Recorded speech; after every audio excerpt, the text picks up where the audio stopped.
Erin, McIlroy. Building a design ally, not a robot. Ally Camp. Gold sponsors ANZ, Intopia and Telstra. Silver sponsors Canva and Coles. Supporters Rumour, the design recruiter. Hello everybody, thank you Sarah.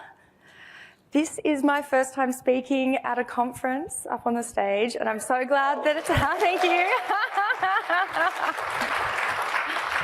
Thank you so much, and I'm so glad it's Ally Camp. I love Ally Camp. I came to my first one in 2019.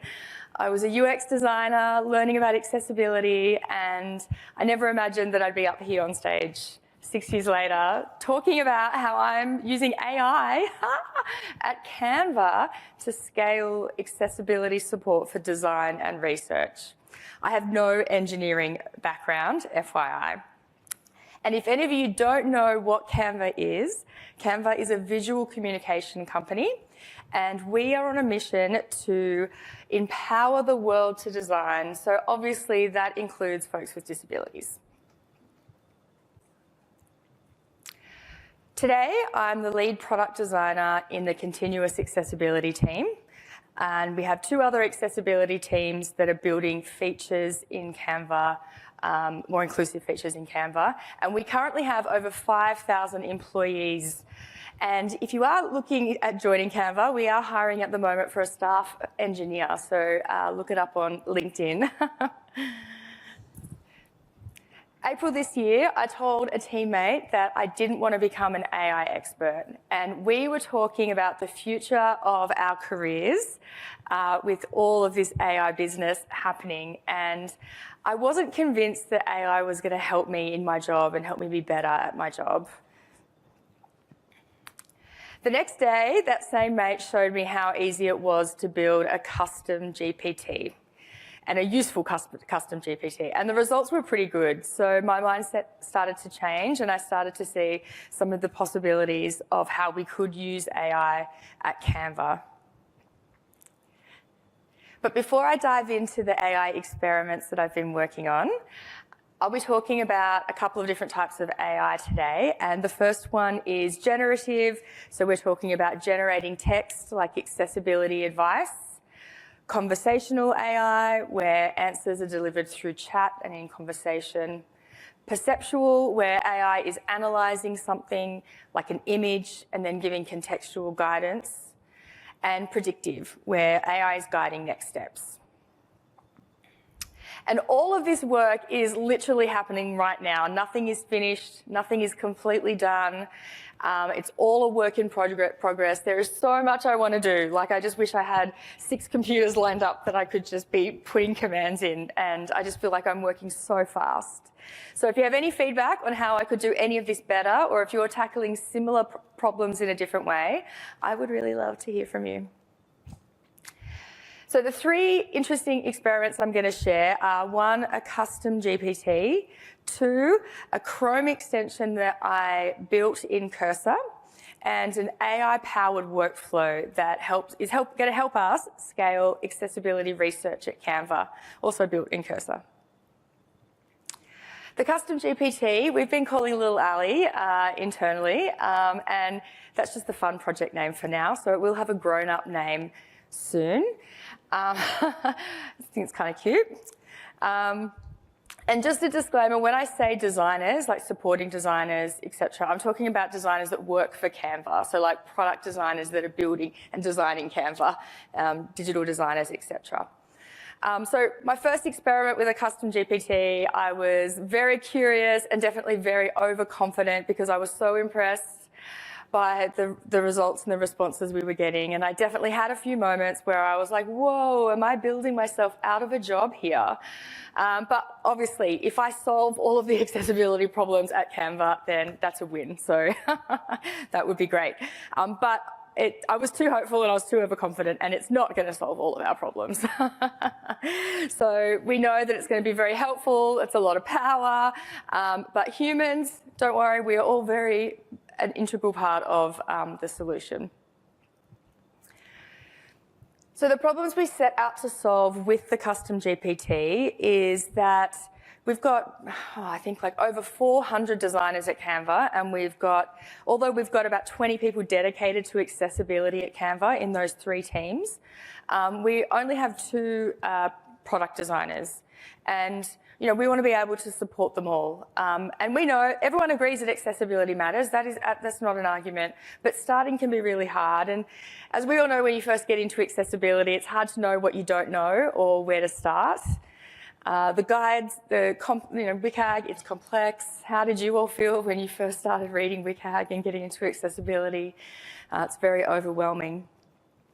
And for designers, the big thing is that user impact can be really hard to predict for alternate navigation methods, right? If you don't know how a screen reader works, then you're not going to understand the issues a screen reader user would have, or even how, the standard behaviours when they, come to a new page, etc. And of course, we want to empower our designers. We want to empower everybody. So we don't want to slow them down. And I think that if we seem to be this big, hard, slow motion, then we're not going to be a success. And I've got 2 quotes up on the screen at the moment, which I'll read out. And these are real quotes from designers at Canva. And Sarah, she said that she's nervous about the fact that she doesn't know what she doesn't know. And Emma can't fully comprehend how decisions affect some users. And I think that's a pretty good representation of a lot of designers. So the custom GPT, Lil Ali, it was created to help designers make accessible design decisions faster. And this is a form of generative and conversational AI. I've got a video, there is a walkthrough video on the screen at the moment which I am going to talk through, and it's just a simple question where I've asked Lil Ali, do all text fields need labels? And the response that comes back from Lil Ali, we've got a TLDR, so too long didn't read, at the top, which is a 1 or 2 sentence which answers your question. Hopefully, if you're too busy and you can't read the rest, that's done. But we've also got a layer of real user impact. So we're in response to the question about so the designers can start to understand how, alternate navigation methods work and how people might navigate. WCAG, of course, but also it knows all about our design system and it knows all about our internal accessibility principles. When I created Lil Ali, I gave it all of our research transcripts that I combined into Markdown files using AI, of course. I gave it our complete design system easel in a Markdown file, trusted links, research reports, all our internal education guides. Fortunately, of course, WCAG is very well documented online and easily accessible. I needed to then give Lil Ali some custom instructions, so setting its tone and role and purpose. Also, just giving the custom GPT all of these knowledge files is not enough. You need to actually call out how to use and when, how to respond and how to follow up with questions. And knowledge was co-written with AI for AI. Amazing. We use Slack at Canva, and Slack is a wealth of knowledge. We talk about accessibility bugs on Slack a lot. We give feedback, we give advice, we ask questions. So I was able to use Glean, which is an AI function in Slack, and just simply ask, what are the top questions? What are the top issues? Things like that. And then I was able to feed that back into Lil Ali's knowledge. So that way then we were focusing, and I was able to kind of put a bit more information about how to respond to those types of questions. I did a pilot for Lil Ali with designers at Canva, and I had over 40 designers voluntarily put their hand up to be part of this pilot and test out Lil Ali, which was incredible, right? No one forced them to do that.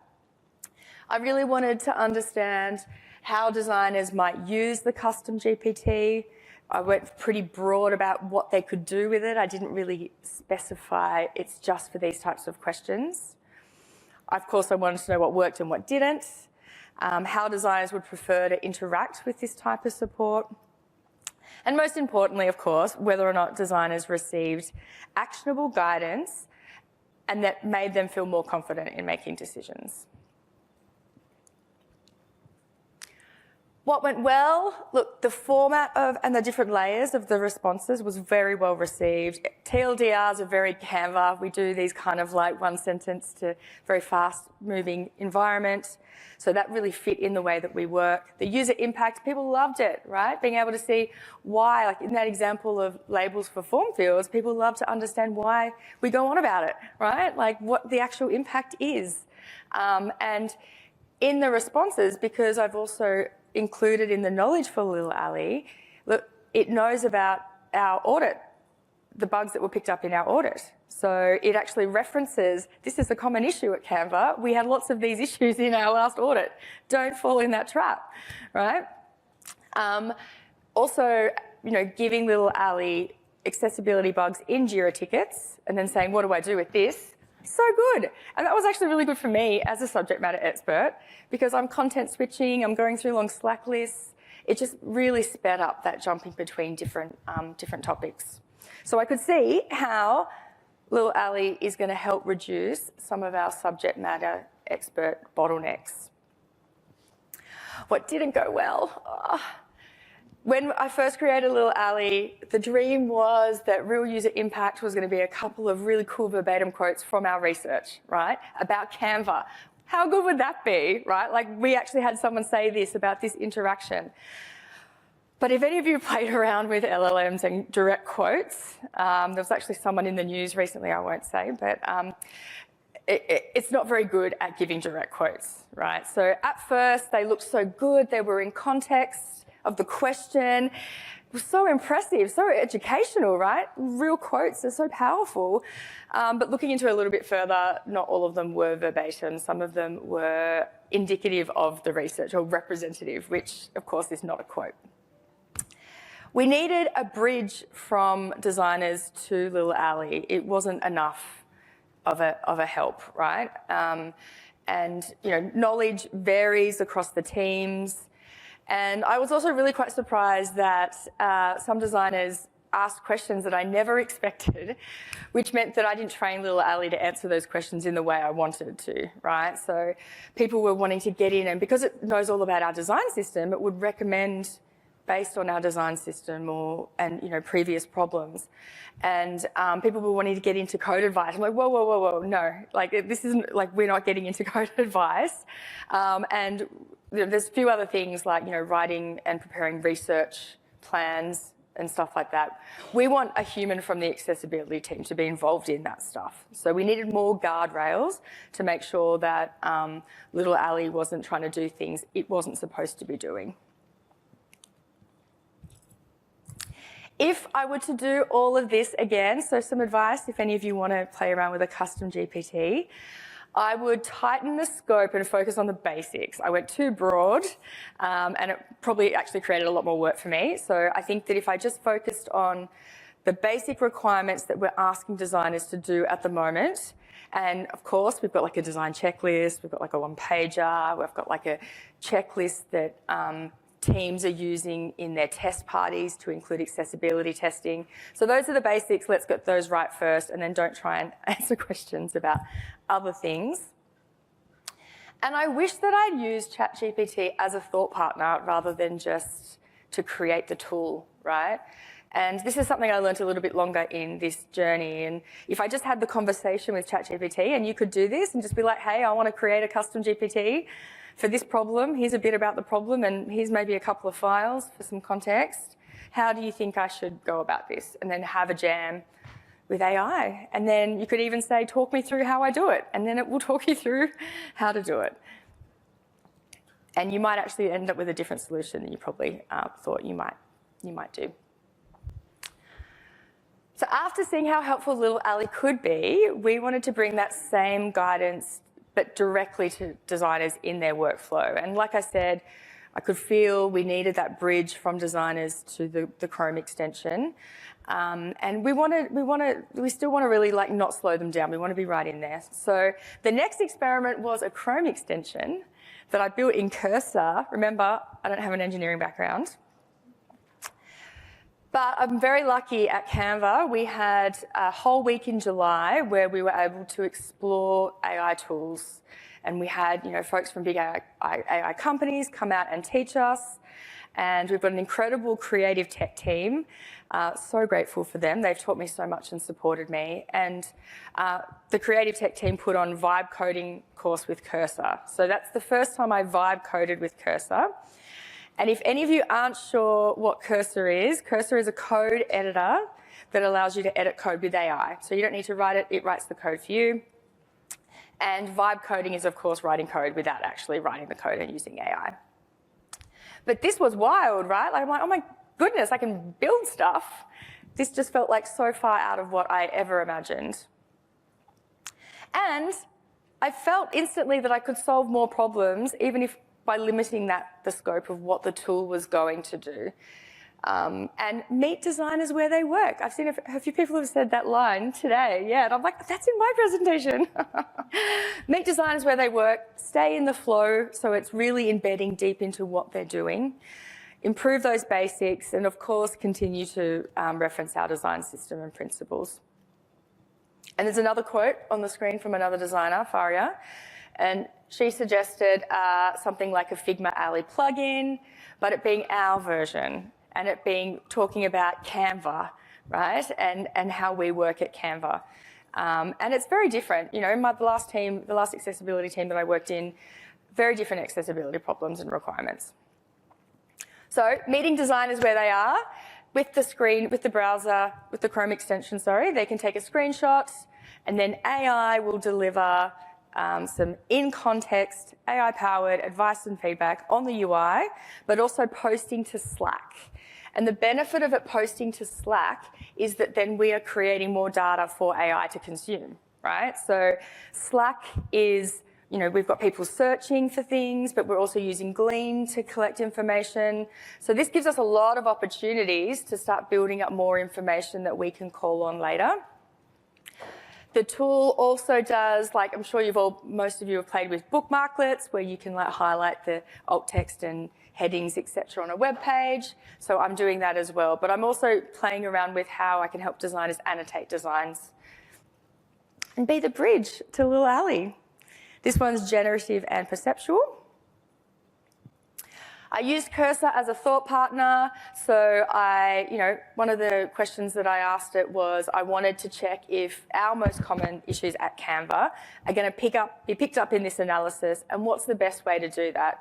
Cursor suggested that we create a test website, and then we did that, and then I made it more powerful. With that data, I scraped from Slack, right? So we've got accessibility bugs in my Find Your Forever Dragon fake website, and then it's actually even though it doesn't look like Canva, it is going to help us avoid some of the common issues that we have at Canva. I've been using rules, which are really cool to auto-write things as well, even for me. So writing a log for my Jira tickets. And then I just got Cursor to create a little silly UI just for me, so then I can copy and paste rather than fiddling with markdown files. And, it's cute. We've got a video that's about to start of a demo. I will speak through it. The Find Your Forever Dragon website. I've just selected the annotations. So we've got some color contrast issues that are annotated on my test website. And you can choose other annotations there. I think the Wi-Fi might be struggling a little bit. You can also upload a file. So we're doing a screenshot.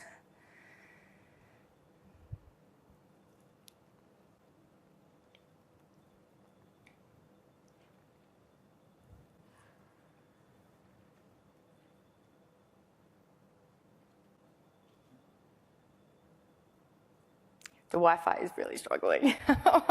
Sorry, everybody. But on the UI, when you submit the screenshot, there's a field where you can add your Slack ID, and that's a bit of a hacky way so the Slack integration works. So then this report then will appear on the screen, and then be posted to Slack. So sorry, I think that video is having a bit of trouble, but the Slack post has my name and it's tagged me, and then it's got a high level of the issues that are found. And then I added threading with cursor, of course, where the rest of the report is in the reply. So that will keep it a bit neater. The third project, sorry, I'm almost at 20 minutes. The third project, this one is literally happening right now, and it all came into play really only a couple of weeks ago. So hot off the press, but an AI-powered workflow for research. We do our research with Fable. It's been mentioned a couple of times today, and I love it. I love research. I love speaking with the disability community and testing and having these conversations. But we need to do more research. We need to gain more insights, and we need to spend less time on the process, ridiculous. But as we know, research takes a lot of manual work, right? There's the prepping of the research, there's the SME, subject matter level expert bottlenecks. And we can't just hand the reports over to product teams, right? They're like, what do I do with this? They need support. They need to understand what needs to be a JIRA ticket, what needs to be a design decision. So using Cursor as a thought partner, I really started off with the problem, stepping back. I have a vision. And the vision was that I wanted product teams to kick off research with the user flow. So 1 or 2 sentences. So create a blog post, add some text. And then that gives me all of the information I need to log the request, which takes time. And then once the report comes back, I pop it in a folder. I run one command in Terminal and Cursor, and then I get several outputs. One of those being proposed JIRA tickets. And again, I've got a silly little UI just for me that I created with Cursor, so I can access these files easily as well. But I'm not playing around with Markdown files. But we did a full test of a human doing this process against the AI pipeline doing the process. And we had 5 testers completing the same flow, which meant 17 findings, which of course don't mean 17 bugs, right? The AI pipeline then works out what's a duplicate finding and then works out what's a JIRA ticket, right? So we had 17 findings, 9 JIRA tickets, and when we compared the 2 reports, 80% accuracy. What? So we'll refine that. There's a lot more work to happen there. And, but yeah, success criteria, everything. So I think that we can definitely get it, probably not 100%. Next steps for us is that we're going to wrap all this up into a strategy, make sure that our support feels effortless and consistent, and that we're not just building tools, but we're also going to drive adoption. So a few people talk about champion programs. We, of course, are going to be doing that as well. But I've already got these 40+ eager designers. So thank you if any of you are watching now. And we'll keep evolving as AI evolves, so will we. But we'll make sure that we're staying focused on real design needs. And this isn't about replacing accessibility subject matter experts. I'm not doing any of us out of a job, but AI tools can lighten the load, they can help support us, they can help us do better so we can focus on the things that humans do best. And look, I still don't want to be an AI expert, but I am loving what I'm doing. Like I said, I wish I had 5 computers set up and I could just be constantly working because it's just so much power. Feel free to add me to LinkedIn, Erin McIlroy. The I is a capital, so it's McIlroy. Come and have a chat to me. Come and get some stickers. Thanks, Sarah, for the shout out. We've got a bunch of stickers out there. Thank you. Ali Camp, celebrating 10 years.